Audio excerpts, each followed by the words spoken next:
The government is responsible for protecting a Nations cultural identity. इसमें जो ये word है कल्चरल आइडेंटिटी, इसके ऊपर थोड़ा ध्यान देने की जरूरत है। कल्चरल आइडेंटिटी क्या है, पहले इसको समझिए। अब जैसे कि हर एक जगह पे एक अलग अलग तरीका होता है, चाहे वो कोई त्यौहार मनाने का हो।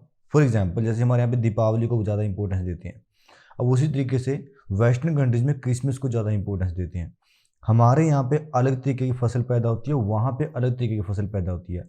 हमारे यहाँ पे कपड़े अलग तरह के पहने जाते हैं अकॉर्डिंग टू एनवायरनमेंट वेदर, और किसी और मुल्क में या किसी और जगह पे जो पहाड़ों में होगी या समुद्र के किनारे होगी या बर्फीले इलाके में होगी या रेगिस्तान में होगी, सभी जगह पे अलग अलग तरीके की ड्रेस पहनी जाती है और सभी जगह पे अलग अलग भाषा बोली जाती है और अलग अलग खाना होता है।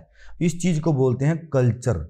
तो हर एक के इलाके का या हर एक एरिया का जीने का एक तरीका होता है, वो जो ढंग है हम उसको बोलते हैं कल्चर। तो उसी के ऊपर आज की हमारी स्टेटमेंट है। ये बोल रहा है कि ये गवर्नमेंट की रिस्पॉन्सिबिलिटी है एक देश की कल्चरल आइडेंटिटी को बचाना। इसलिए आगे बोल रहे हैं दस, जिसका मतलब इसलिए some people believe new buildings should be built in traditional styles. इसलिए कुछ लोग विश्वास करते हैं या मानते हैं कि जो नई बिल्डिंग्स बन रही हैं वो ट्रेडिशनल स्टाइल्स में बननी चाहिए। अब आपसे पूछा जा रहा है question, to what extent do you agree or disagree with this opinion, कि आप इस मत के साथ किस हद तक सहमत या फिर असहमत हैं। अभी मैं आपको 1 मिनट दे रहा हूं ये सोचने के लिए कि क्या वाकई में जो नई बिल्डिंग्स बन रही है हमें उनको ट्रेडिशनल स्टाइल्स में बनाना चाहिए, अगर बनाना चाहिए तो क्यों, अगर नहीं बनाना चाहिए तो क्यों। आपका टाइम स्टार्ट होता है अब।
इन माई ओपिनियन, मेरे हिसाब में मैं इससे टोटली डिसअग्री करता हूँ।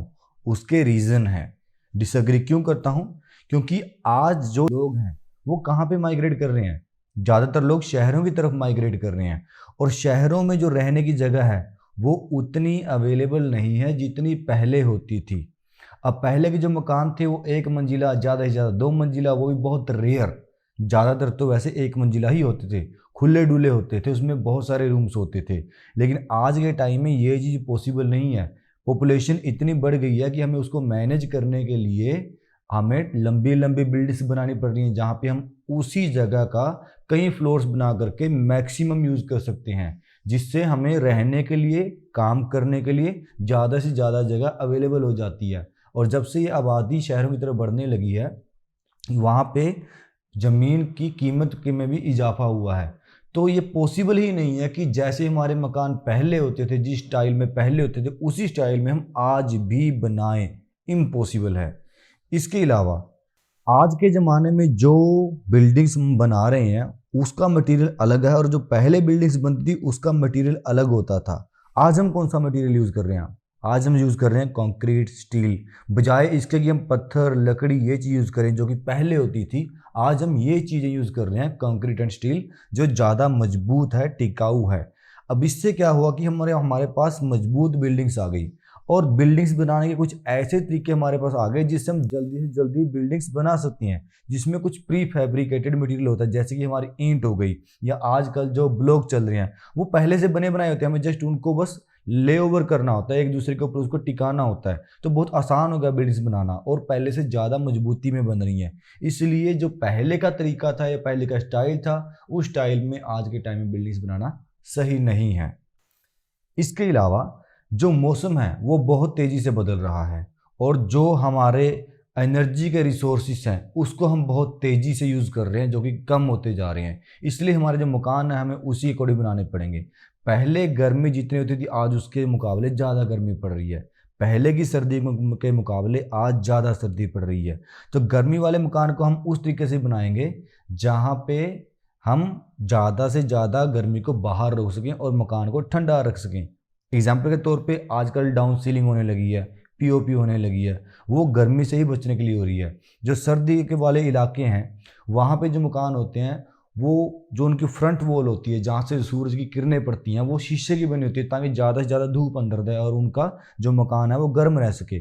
तो ये बहुत ज़रूरी हो गया है। इसलिए जो पहले के हम स्टाइल में मकान बनाते थे आज उस स्टाइल में कंटिन्यू करें यहाँ पे कुछ सही नहीं बनता। आखिर में हम ये भी मानते हैं कि जो मकान में रहने वाले लोग हैं अब वो भी कम हो गए हैं। पहले जॉइंट फैमिलीज होती थी जिसमें बहुत सारे मेंबर एक ही जगह पे रहते थे, लेकिन आज फैमिली का साइज छोटा हो गया है इसलिए उनको रहने के लिए जगह भी उतनी ज़्यादा नहीं चाहिए, कम चाहिए। तो ऑब्वियसली होम का स्ट्रक्चर भी चेंज होगा। तो पहले की तरह के मकान बनाना उस स्टाइल में बनाना अच्छी बात नहीं है या फिर पॉसिबल ही नहीं है। हाँ, हम ये बात मानते हैं कि हर एक शहर की अपनी एक कल्चरल आइडेंटिटी होती है। अगर उसको बचाना ही है तो वो कैसे बचाया जा सकता है? जो उस शहर में पुरानी बिल्डिंग्स हैं उनको प्रिजर्व करके बचाया जा सकता है।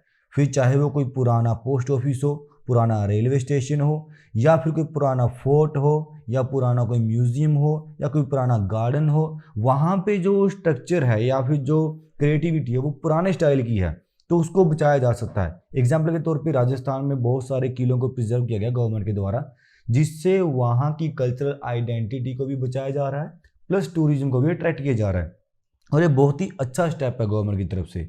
अब आपके ऊपर डिपेंड करता है कि आप क्या मानते हैं, क्या वाकई में जो नए बिल्डिंग्स बना रहे हैं हम उनको ट्रेडिशनल स्टाइल्स में बनाना चाहिए या फिर नहीं।